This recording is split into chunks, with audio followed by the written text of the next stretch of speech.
أعوذ بالله من الشيطان الرجيم. بسم الله الرحمن الرحيم. السلام علیکم ورحمۃ اللہ وبرکاتہ۔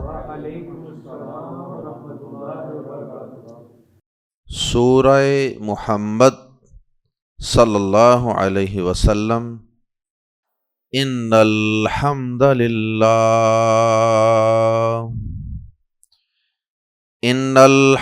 للہ والصلاة والسلام علی رسول اللہ اما بعد۔ اعوذ باللہ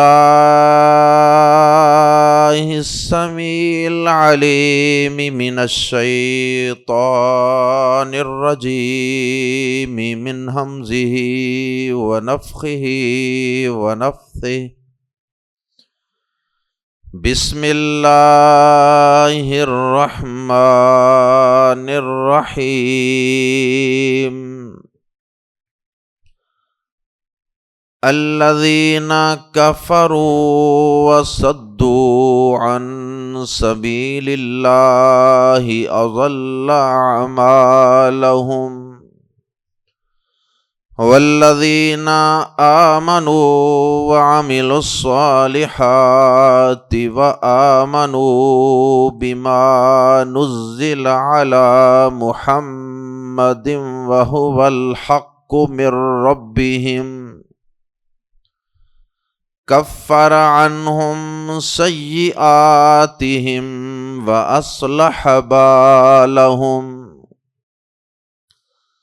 ذالک بأن الذین کفروا اتبعوا الباطل وأن الذین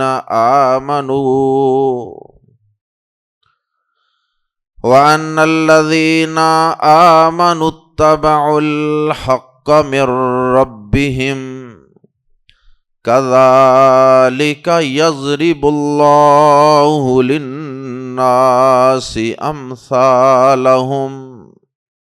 سورت کا نام سورہ محمد ہے صلی اللہ علیہ وسلم۔ پیارے نبی کے نام نامی اسم گرامی پر اس سورہ مبارکہ کا نام سورہ محمد رکھا گیا ہے صلی اللہ علیہ وسلم، اور اس کا سبب اور وجہ آپ ابھی تلاوت کی جانے والی آیات میں آیت نمبر 2 میں ملاحظہ کر چکے ہیں کہ پیارے نبی صلی اللہ علیہ وسلم کا اسم گرامی محمد صلی اللہ علیہ وسلم اللہ پاک نے آیت نمبر 2 میں استعمال فرمایا اور اس کا تذکرہ فرمایا، تو اسی مناسبت سے اس سورہ مبارکہ کا نام سورہ محمد ہے صلی اللہ علیہ وسلم۔ اور دوسرا، اس سورہ مبارکہ کا نام ہے سورہ قتال، یعنی کافروں سے میدان جہاد میں، میدان کارزار میں تلوار کے ساتھ، اسلحہ کے ساتھ اپنی جانیں ہتھیلی پہ رکھ کے جہاد و قتال کرنا، لڑائی کرنا، غلبہ اسلام کے لیے، غلبہ حق کے لیے۔ چونکہ اس سورہ مبارکہ میں جہاد کا اللہ رب العزت نے بڑے ہی دو ٹوک اور بڑے ہی واضح انداز میں اور بڑی تاکید کے ساتھ حکم دیا ہے۔ میدان جہاد میں کافروں کو قتل کرنے کا اللہ رب العزت نے حکم دیا، کیونکہ یہ کافر مسلمانوں کو اللہ کی راہ سے، اسلام قبول کرنے سے روکتے تھے، اور پھر صرف روکتے ہی نہیں تھے، ان پہ ظلم و جبر کے پہاڑ توڑ دیتے۔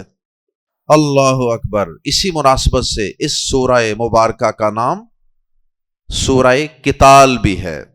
اور پھر بعض اہل علم نے یہاں ایک بڑا شاندار نقطہ بھی بیان فرمایا۔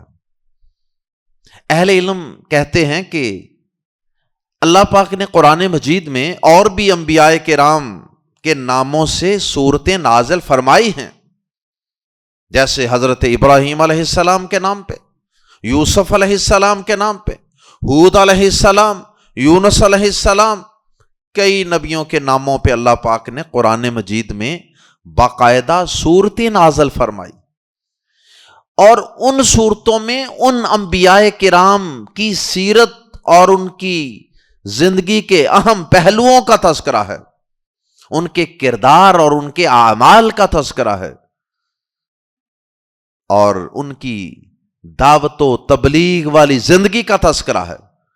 لیکن جب اللہ پاک نے سورت نازل فرمائی اپنے آخری پیغمبر جناب محمد الرسول اللہ صلی اللہ علیہ وسلم کے نام نامی اسم گرامی پر سورہ محمد نازل فرمائی صلی اللہ علیہ وسلم، تو اس میں اللہ رب العزت نے پیارے نبی صلی اللہ علیہ وسلم کی دعوت و تبلیغ والی زندگی کا اور آپ کے اس کردار کا اور آپ کی زندگی کے اس پہلو کا تذکرہ کرنے کی بجائے آپ کی جہادی زندگی کا تذکرہ کیا، جہاد و قتال کا تذکرہ کیا۔ گویا کہ اللہ پاک نے یہ بتا دیا کہ ہمارے پیغمبر حضرت محمد صلی اللہ علیہ وسلم کی زندگی کا ایک بڑا حصہ اور ایک نمایاں آپ کی سیرت کا جو پہلو ہے وہ اللہ کے دین سے روکنے والے ظالموں اور جابروں کے ساتھ میدانوں میں نکل کر جہاد و قتال کرنا ہے۔ اور آپ سیرت کی کوئی بھی بڑی اور اہم کتاب پڑھ کے دیکھ لیجئے، آپ کو ایسے محسوس ہوگا جیسے آپ نے ساری زندگی میدان جہاد میں گزار دی، 10 سال صرف جہاد کیا، 10 سالہ زندگی جو مدنی زندگی ہے اس میں صرف آپ نے جہاد کیا، حالانکہ 13 سال کی مکی زندگی میں آپ نے دعوت و تبلیغ کا فریضہ سر انجام دیا۔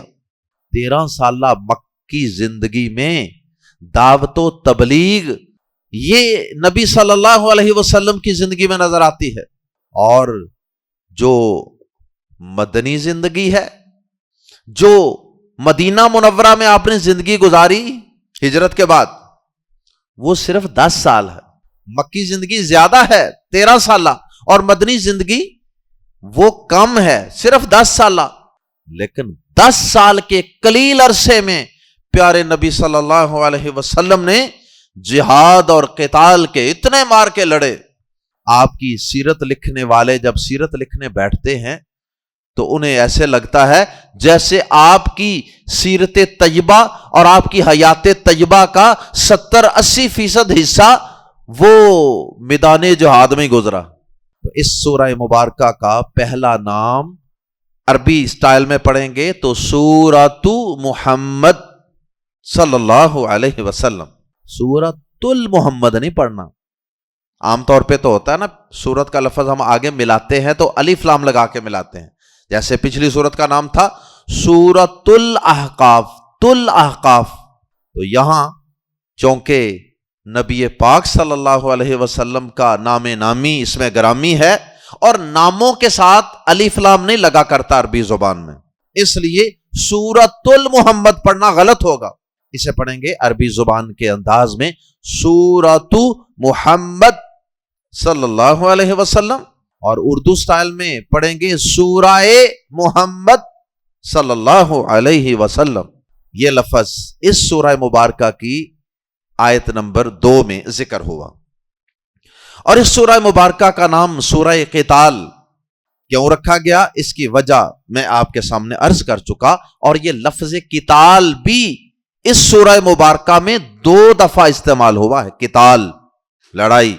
اس سورہ مبارکہ کا شمار مدنی صورتوں میں ہوتا ہے، اور یہاں سے مدنی صورتوں کا آغاز ہو رہا ہے اس سورہ مبارکہ سے۔ اور مدنی صورتوں میں کیا پڑھا جاتا ہے، کس قسم کے زیادہ مضامین ہوتے ہیں؟ مدنی صورتوں میں زیادہ تر عقائد کو ڈسکس نہیں کیا جاتا، مکی صورتوں میں تو عقائد پہ، نظریات پہ، سوچوں پہ زیادہ زور ہوتا تھا، کیونکہ جب تک انسان کا نظریہ اور سوچ درست نہ ہوگی، اس کا ایمان اور یقین درست نہیں ہوگا اللہ پر، رسول پر، کتابوں پر، آخرت پر، اتنی دیر تک اس کے اعمال درست نہیں ہو سکتے۔ تو 13 سالہ مکی زندگی میں جو صورتیں نازل ہوتی رہیں وہ تھیں مکی صورتیں، اور ان میں زیادہ عقائد پہ زور تھا۔ اور اب جن صورتوں کا یہاں سے آغاز ہو رہا ہے، ان صورتوں کا شمار مدنی صورتوں میں ہوتا ہے، اور مدنی صورتوں میں عقائد سے زیادہ زور ہوتا ہے احکام و مسائل پر۔ اور یہاں یہ بات بھی اچھی طرح سمجھ لیجئے اور یاد رکھ لیجئے، پلے باندھ لیجئے، پہلے بھی یہ بات کئی دفعہ آپ کے سامنے عرض کی جا چکی ہے کہ مکی صورتیں کون سی ہوتی ہیں اور مدنی کون سی ہوتی ہیں۔ مکی صورتیں وہ ہوتی ہیں جو ہجرت سے پہلے نازل ہوئیں، چاہے مکہ میں چاہے مکہ سے کہیں باہر، اور مدنی صورتیں وہ ہوتی ہیں جو ہجرت کے بعد نازل ہوئیں، چاہے مدینہ منورہ میں چاہے مدینہ سے باہر کہیں اور۔ تو آپ نے ان دونوں کا فرق مکہ مدینہ سے نہیں کرنا، بلکہ ہجرت کے سفر سے کرنا ہے۔ ہجرت سے پہلے والی مکی اور ہجرت کے بعد والی مدنی۔ تو مدنی صورتوں میں زیادہ احکاموں، مسائل کا اور مسلمانوں کے آپس کے معاملات کا تذکرہ ہوتا ہے، اور مدنی صورتوں میں جہاد فی سبیل اللہ کا تذکرہ بہت زیادہ ملے گا، اور اسی طرح منافقین کا تذکرہ بہت ملے گا، کیونکہ منافقین زیادہ پائے جاتے تھے مدینہ منورہ۔ مکہ میں منافقین زیادہ کیوں نہیں تھے؟ منافقین مکہ میں اس لیے نہیں تھے کہ مکہ میں تو مسلمانوں کو ماریں پڑ رہی تھیں، وہاں کسی کو جھوٹا جھوٹا اسلام قبول کر کے کیا ملنا تھا؟ مسلمانوں کے پاس کون سا کوئی مال غنیمت تھا؟ مسلمانوں کے پاس کون سا کوئی اقتدار تھا؟ کون سا کوئی بڑی شان و شوکت والی زندگی گزار رہے تھے؟ وہ تو پسے ہوئے تھے، وہ تو ماریں کھا رہے تھے۔ تو یہاں مکی زندگی میں تو جو مخلص مسلمان تھے ان کو بھی کئیوں کو اپنا ایمان چھپا کے رکھنا پڑتا تھا، اور اللہ نے اس کی اجازت بھی دی تھی۔ مدنی زندگی میں جا کر جب اسلام کی شان و شوکت کا گراف اس طرح آہستہ آہستہ بلکہ بڑی تیزی کے ساتھ جب اوپر کو جانے لگا، اور مدینہ میں رہنے والے یہودیوں کو اور دیگر مذاہب کے ماننے والوں کو جب یہ محسوس ہوا، زیادہ یہودی تھے اور بھی مذاہب تھے، جب انہیں یہ محسوس ہوا کہ اب مسلمانوں کو غلبہ ملنے والا، اب یہ مسلمان جیت رہے ہیں، اور لگتا ہے کہ آہستہ آہستہ اگلا وقت، فیوچر جو ہے وہ مسلمانوں ہی کا ہے، تو اس چیز کی وجہ سے نفاق پیدا ہوا، منافقین آہستہ آہستہ کھڑے ہو گئے۔ کئی یہودیوں نے چڑھتے سورج کی پوجا کرنے کے مصداق یہ سوچا کہ اب چونکہ مسلمان فتح یاب ہو رہے ہیں تو کوئی پتہ نہیں کہ اگلی زندگی جو ہے، اگلا اقتدار کا دور مسلمانوں کا ہو، تو بہتر ہے کہ کلمہ پڑھ لو۔ اور کلمہ اب انہوں نے دل سے تو پڑھا نہیں تھا، وہ پڑھ رہے تھے اوپر اوپر سے، اور پڑھ رہے تھے اپنے تحفظ کے لیے، اور پڑھ رہے تھے اپنے مفادات کے لیے۔ اس طرح یہ منافقین مکہ میں نہیں تھے، مدینہ میں تھے، اور یہ زیادہ تر یہودیوں میں سے آئے تھے۔ تو مدنی صورتوں میں منافقین کا تذکرہ زیادہ ملے گا، اور اس سورہ مبارکہ میں بھی منافقین کا تذکرہ۔ پھر اسی طرح مدنی صورتوں میں آپ کو اہل کتاب کا ذکر بڑا ملے گا، کیونکہ اہل کتاب زیادہ مدینہ میں تھے۔ مکہ میں زیادہ تر مشرکین تھے، مشرک جو بتوں کو پوجنے والے تھے، آگ کو پوجنے والے تھے۔ تو مدینہ طیبہ میں زیادہ تر اہل کتاب تھے، اس لیے مدنی صورتوں میں زیادہ تر تذکرہ اہل کتاب کا بھی ملے گا، اور ان کے ساتھ مکالمہ، ڈائلاگ، ان کو اسلام کی دعوت. اور اسی طرح سے مدنی صورتوں میں عبادات کا تذکرہ ملے گا. عبادات، حج کے احکام و مسائل مل رہے ہیں، نماز کے احکام و مسائل ہیں، وضو کے تذکرے آ رہے ہیں، اسی طرح سے طلاق کے مسائل آ رہے ہیں، اسی طرح وراثت کے احکام و مسائل آ رہے ہیں، کیونکہ عقائد کافی حد تک درست ہو چکے تھے لوگوں کے. تو اب ان چیزوں پہ زیادہ زور تھا. اسی طرح اللہ کی حدود، چوری کرنے والے کا ہاتھ کاٹا جائے گا، زانی کی یہ سزا ہے. تو یہ جو حدود و تعزیرات ہیں ان کا تذکرہ. اور پھر مدنی صورتوں میں زیادہ اللہ اور اس کے رسول صلی اللہ علیہ وسلم کی اطاعت، فرما برداری، ان کو فالو کرو، ان کی مانو، اس بات کا تذکرہ ملے. تو یہ سورہ مبارکہ بھی ایک مدنی سورت ہے. اور اس سورہ مبارکہ میں 4 رکوع ہیں اور 38 آیات ہیں، 38 ورسز. اور اس سورہ مبارکہ کے موضوعات بھی زیادہ تر وہی ہیں جو میں نے ابھی مدنی صورتوں کے بیان کیے ہیں. بہرحال پھر بھی ایک دفعہ چند اہم موضوعات کا تذکرہ کیے دیتے ہیں. اس سورہ مبارکہ کی جو پہلی 3 آیات ہیں وہ تو انشاءاللہ ہم آج پڑھیں گے. ان میں کافروں اور مومنوں کے کردار کا تذکرہ ہے اور ان کے الگ الگ انجام کا تذکرہ ہے.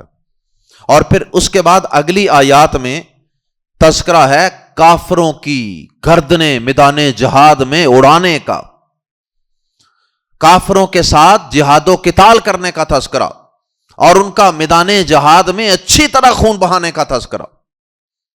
اور پھر جنت اور جہنم کا تذکرہ ہے. اور پھر اس سورہ مبارکہ میں یہ بتایا گیا ہے کہ کافر اور مومن یہ کسی صورت بھی برابر نہیں ہو سکتے. حق کا متلاشی اور باطل کا پیروکار یہ کسی صورت برابر نہیں ہو سکتے. اور پھر اللہ پاک نے اس سورہ مبارکہ میں دنیا کو ایک کھیل تماشا قرار دیا. یہ دنیا صرف ایک کھیل تماشا ہے. اس سورہ مبارکہ کی 3 مشہور آیات وہ بھی سماعت فرما لیجئے. ایک تو بڑی مشہور آیت ہے، وہ بھی اسی سورہ مبارکہ میں ہے. یا ایھا الذین آمنوا اطیعوا اللہ واطیعوا الرسول ولا تبطلوا اعمالکم. اے ایمان والو، اللہ کی اطاعت کرو اور رسول صلی اللہ علیہ وسلم کی اطاعت کرو اور اپنے اعمال کو ضائع نہ کرو، اپنے اعمال کو برباد نہ کرو. تو یہ آیت بڑی مشہور آیت ہے کیونکہ اس آیت میں یہ سبق ہے کہ ہر کام، یعنی دین کے معاملات میں سے ہر کام، وہ عبادت ہے یا کوئی بھی چیز ہے، تو اس میں اللہ اور اس کے رسول صلی اللہ علیہ وسلم کی اطاعت کریں گے، ان کے بتائے ہوئے طریقے کے مطابق عبادت کریں گے تو اعمال قبول ہوں گے. اگر ان کی اطاعت کے بغیر اپنی من مانی سے عبادت کریں گے تو وہ عبادت، وہ نیک اعمال ضائع ہو جائیں گے. یہ بڑی مشہور آیت ہے ہماری عبادات کے حوالے سے. اسی طرح ایک بڑی مشہور آیت ہے اور اس کا بڑا مشہور جملہ اللہ پاک نے اپنے پیارے نبی صلی اللہ علیہ وسلم کو حکم دیا، فَعْلَمْ أَنَّهُ لَا إِلَهَ إِلَّا اللَّهُ. اس بات کو جان لیجئے، اس کا علم حاصل کیجئے کہ اللہ کے علاوہ کوئی عبادت کے لائق نہیں. اس چیز کا علم حاصل کیجئے. یعنی اللہ پاک نے اپنی توحید اور وحدانیت اور عقیدے کو سیکھنے کا حکم دیا ہے اپنے نبی کو بھی اور آپ کے امتیوں کو بھی. اسی طرح ایک مشہور آیت قرآن مجید میں تدبر، غور و فکر کرنے کا حکم، افلا یتدبرون القرآن ام علی قلوب اقفالها. یہ قرآن مجید پہ غور و فکر کیوں نہیں کرتے؟ کیا ان کے دلوں پہ قفل پڑ گئے ہیں؟ کیا ان کے دلوں پہ تالے لگ گئے ہیں کہ یہ قرآن مجید میں غور و فکر نہیں کرتے؟ یہ 3 مشہور آیات بھی اسی سورہ مبارکہ میں ہیں۔ تو آئیے اب اس سورہ مبارکہ کی پہلی 3 آیات کا مطالعہ کرتے ہیں، اور ان 3 آیات میں اللہ پاک نے کافروں اور مومنوں کا طرز عمل بیان کیا ہے، ان کا کردار بیان کیا ہے، اور پھر ان دونوں کا الگ الگ نتیجہ اور انجام بیان کیا ہے۔ دونوں کی چوائسز الگ الگ ہیں، دونوں کے انتخاب الگ الگ ہیں، اور دونوں کا انجام بھی پھر الگ الگ ہے۔ آئیے قرآن مجید کے الفاظ میں پڑھتے ہیں۔ بسم اللہ الرحمن الرحیم۔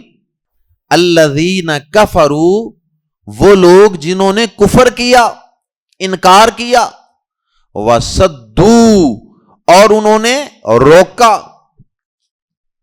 عن سبیل اللہ، اللہ کی راہ سے۔ سبیل اللہ سے مراد اسلام ہے، اللہ کی راہ ہے۔ وصدوا عن سبیل اللہ، اور اللہ کی راہ سے روکا۔ یہ جو صدو ہے، یہ لفظ لازم، فعل لازم کے معنی میں بھی آتا ہے اور متعدی کے معنی میں بھی آتا ہے، یعنی اس کا مطلب رک جانا بھی ہوتا ہے، رک جانا، خود رک جانا یہ فعل لازم ہوتا ہے، اور کسی کو روکنا یہ فعل متعدی ہوتا ہے۔ تو یہ دونوں معنوں میں استعمال ہوتا ہے، لیکن یہاں یہ متعدی کے معنی میں، یعنی روکنے کے معنی میں زیادہ بہتر ہے، کیونکہ رکنے کا تذکرہ، اللہ کی راہ سے رک جانے کا تذکرہ تو الذین کفروا میں آ چکا ہے۔ جب انہوں نے کفر کر لیا تو وہ اللہ کی راہ سے خود تو رک گئے۔ وصدوا عن سبیل اللہ، اور اللہ کے راستے سے روکا، خود بھی اللہ کے دین سے رکے رہتے ہیں، اس کا انکار کرتے ہیں، اس کو قبول نہیں کرتے، حق بات کو۔ اور صرف اسی پہ بس نہیں ہے، چلو بندہ یہی کہہ دے کہ ٹھیک ہے بھائی ہمیں نہیں سمجھ آتی، جس کو سمجھ آتی ہے وہ قبول کر لو، ہونا تو یہ چاہیے تھا نا، لیکن ایسا نہیں ہے۔ اس دور کے زمانہ جاہلیت کے لوگ بھی جب اسلام آیا تو وہ یہ نہیں کہتے تھے کہ بھائی ٹھیک ہے، ہر شخص کو اپنی اپنی رائے کی آزادی ہے، مذہب کی آزادی ہے، جس کو سمجھ آتی ہے محمد صلی اللہ علیہ وسلم کی باتوں کی، قرآن کی، وہ ٹھیک ہے مان لے، یہ نہیں کہتے تھے، بلکہ بالجبر روکتے تھے۔ اور آج کے صدیاں گزرنے کے بعد نام نہاد ترقی یافتہ دور، جس میں انسانی حقوق کا بڑا شور و غوغا کیا جاتا ہے، عورتوں کے حقوق کا بڑا نام لیا جاتا ہے، آج کے دور میں بھی اللہ کی قسم کوئی شخص اگر نان مسلم، غیر مسلم اگر مسلمان ہونا چاہے، اسلام قبول کرنا چاہے، تو اس کے سامنے 100 رکاوٹیں ہیں، 100 رکاوٹیں ہیں۔ کسی اسلامی ملک میں بھی مسلمان ہونا چاہے تو بڑی رکاوٹیں ہیں۔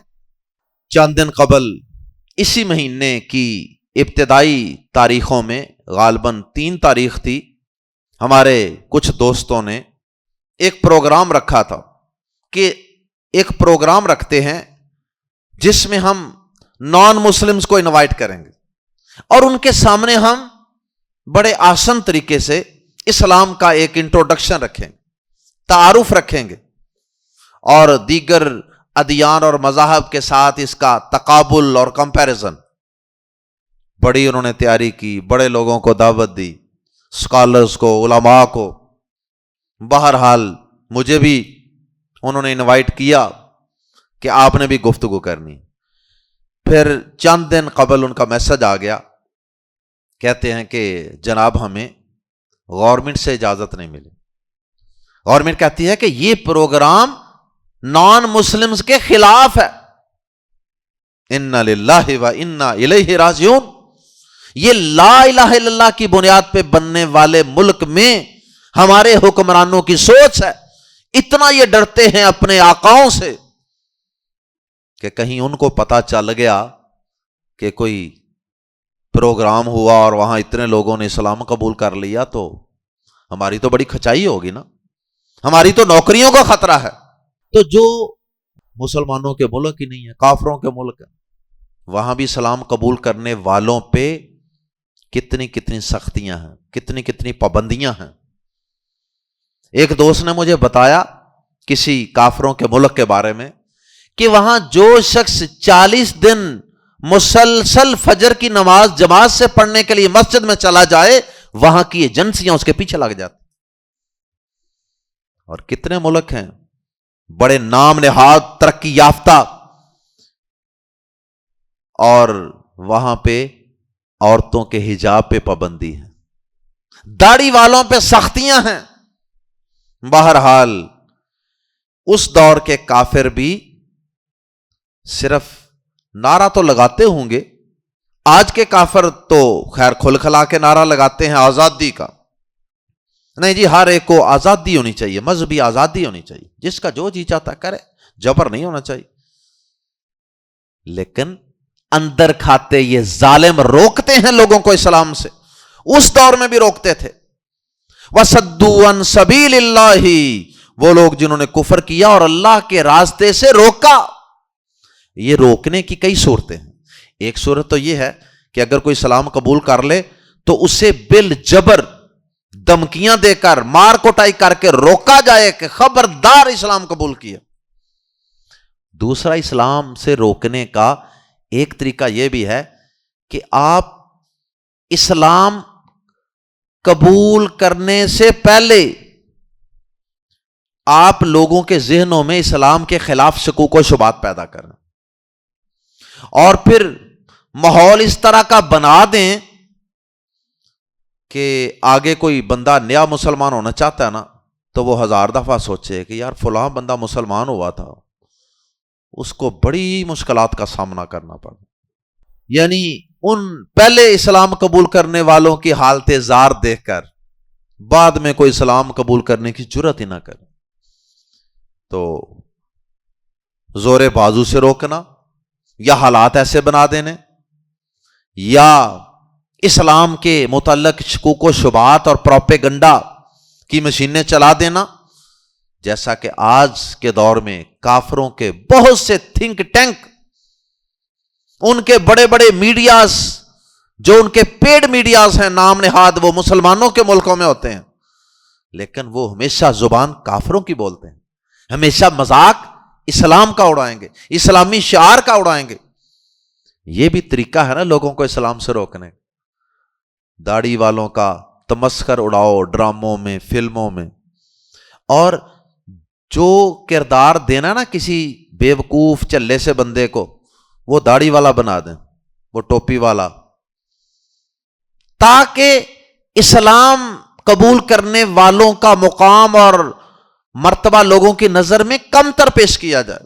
الذین کفروا وصدوا عن سبیل اللہ، وہ لوگ جنہوں نے کفر کیا اور اللہ کے راستے سے روکا، اضل، برباد کر دیے۔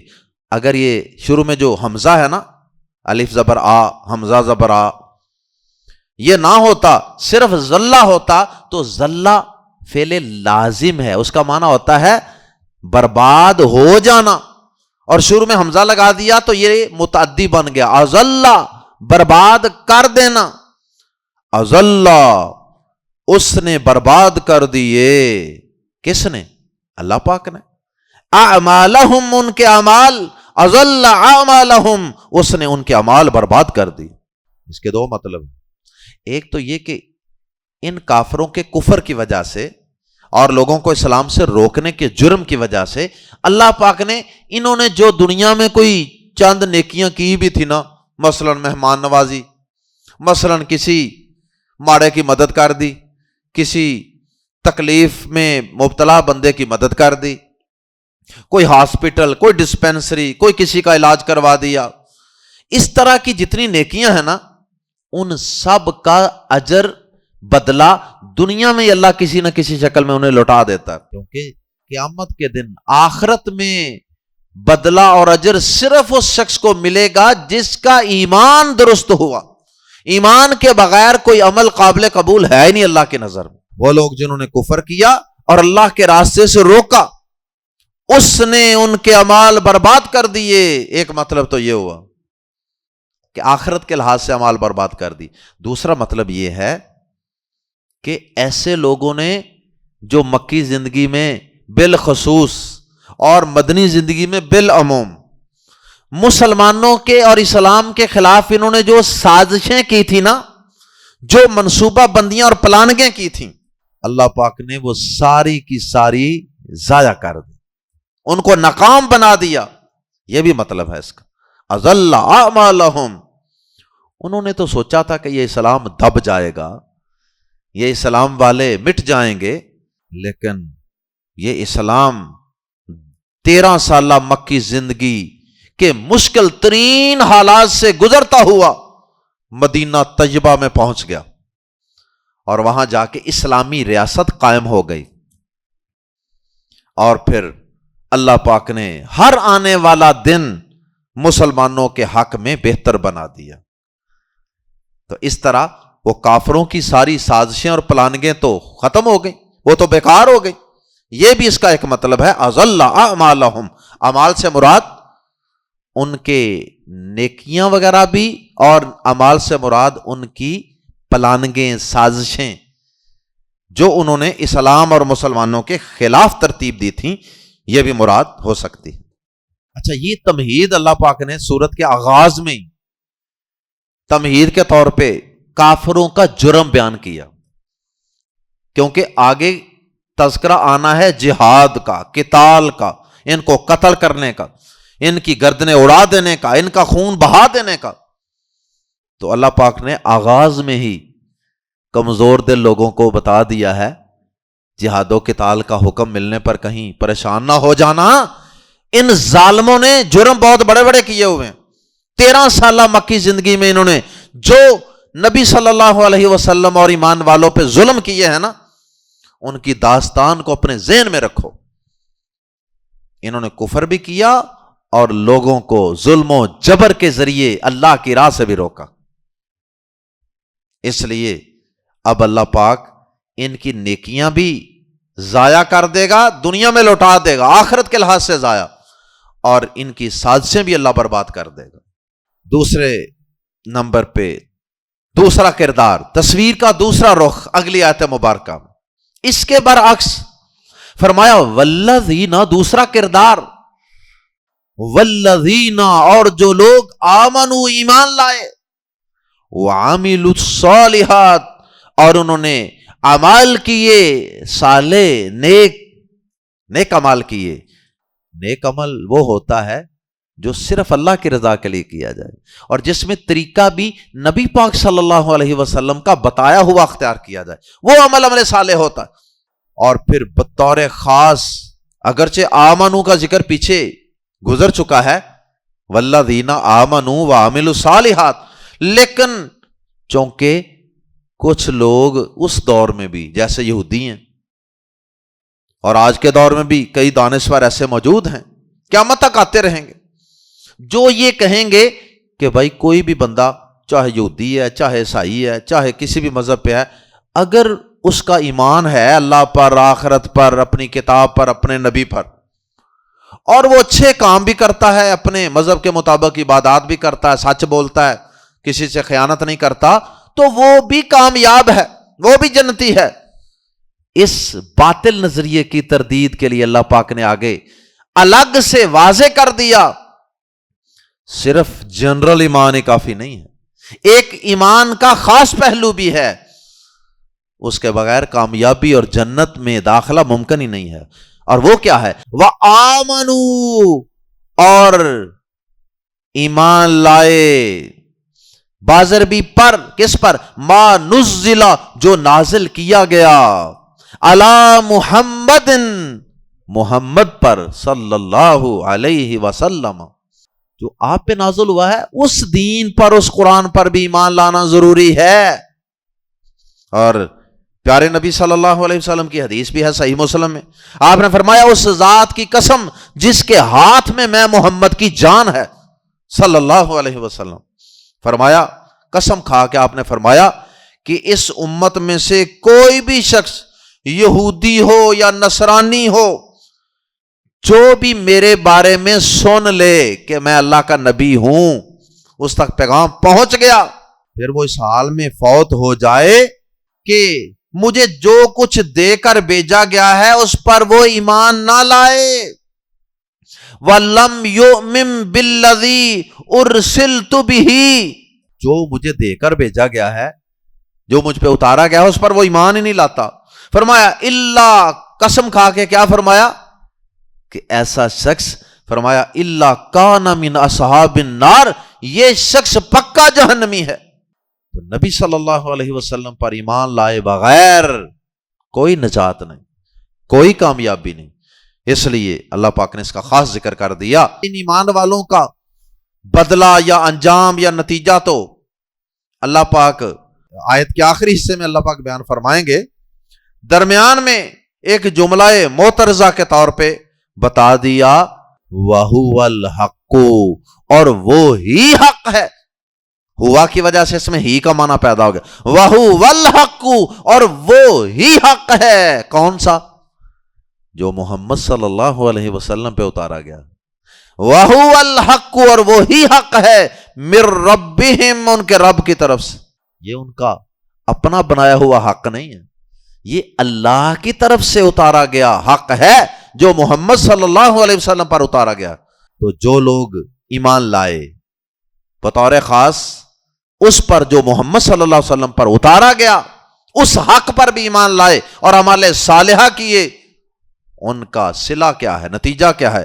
فرمایا کفارہ، کافروں کے بارے میں پیچھے کہا تھا کہ ان کے اعمال ضائع ہو گئے، ان کو کہا کفارہ، دور کر دیں، مٹا دیں، انہم، ان سے، سیئاتہم، ان کی برائیاں، سیئات ان کی جمع سیئات، وَأَصْلَحَ، اور درست کر دیا، بالہم، ان کا حال، بال حال، چھینک آتی ہے نا تو کہتے ہیں الحمدللہ، اور سننے والا کیا کہتا ہے یرحمک اللہ، اور جس کو چھینک آئی تھی پھر وہ جواب میں کیا کہتا ہے یہدیکم اللہ ویصلح بالکم، یہ وہی بال ہے، اللہ تمہیں ہدایت دے، اللہ تمہاری رہنمائی فرمائے، ویصلح بالکم، اور اللہ تمہارے تمام معاملات حالات کی اصلاح کر دے۔ بال کا مطلب حال، یا بالا کا معنی دل کے خیالات بھی کیا گیا ہے اس کا ترجمہ۔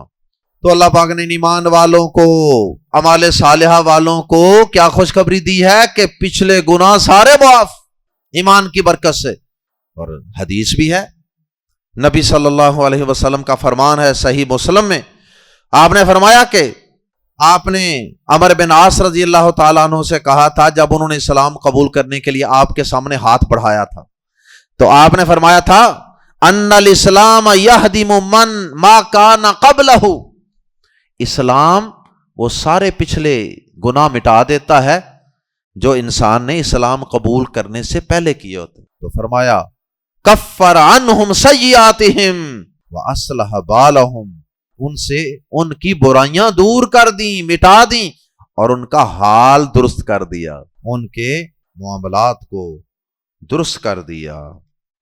جو بڑی مشکلات کی زندگی گزار رہے تھے نا مکہ میں، اب ان کے سارے معاملات اور سارے حال اللہ پاک نے درست کر دیے ہیں۔ ذالک، یہ آخری آیت مبارکہ، ذالک بازر بھی اس وجہ سے ہے، اس لیے ہے، یہ دونوں کا فرق کیوں ہے؟ فرمایا ذالک، یہ بازر بھی اس وجہ سے ہے، انا، کہ بے شک، الذین کفروا، جن لوگوں نے کفر کیا، اتبعوا، انہوں نے پیروی کی، الباطل، باطل کی۔ یہ اس لیے ہے کہ وہ لوگ جنہوں نے کفر کیا انہوں نے باطل کی پیروی کی، وہ باطل کے پیچھے لگے۔ وَأَنَّ الَّذِينَ آمَنُوا، اور وہ لوگ جو ایمان لائے، اتبعوا الحق، انہوں نے پیروی کی حق کی، وہ حق کے پیچھے چلے۔ یہ تھوڑا فرق نہیں ہے، ایک گروہ باطل کے پیچھے چلتا ہے اور ایک گروہ جو ہے وہ حق اور سچ کے پیچھے چلتا ہے، یہ اس وجہ سے فرق ہے۔ اللہ ہم سب کو حق کا پیروکار بننے کی توفیق عطا فرمائے۔ کذالک، اسی طرح، یضرب اللہ، بیان کرتا ہے اللہ، للناس، لوگوں کے لیے، امثالہم، ان کی مثالیں، یا ان کے حالات. مثال کا معنی جو ہے، اس کا معنی ایک تو عام ہوتا ہے نا، مثال، ایگزامپل، اور ایک اس کا معنی ہوتا ہے حال، حالت یا وصف یا خوبی. یہاں حالات کے معنی میں ہے. ایمان لانے والوں کا یہ حال ہوگا اور باطل والوں کا یہ حال ہے اور یہ انجام ہے.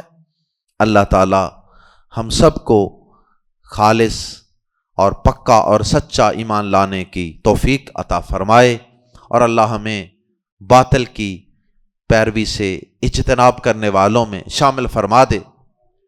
اللہم آرنا الحق حقا وارزقنا اجتنابہ. اے اللہ ہمیں حق خوب واضح کر کے دکھا دے اور پھر اس کی پیروی کرنے کی توفیق بھی عطا فرما دے. وارنا الباطل باطلا، اور یا اللہ ہمیں باطل بھی خوب واضح کر کے دکھا دے. وارزقنا اجتنابہ، پھر اللہ ہمیں اس باطل سے اجتناب کرنے کی، بچنے کی بھی توفیق عنایت فرما دے.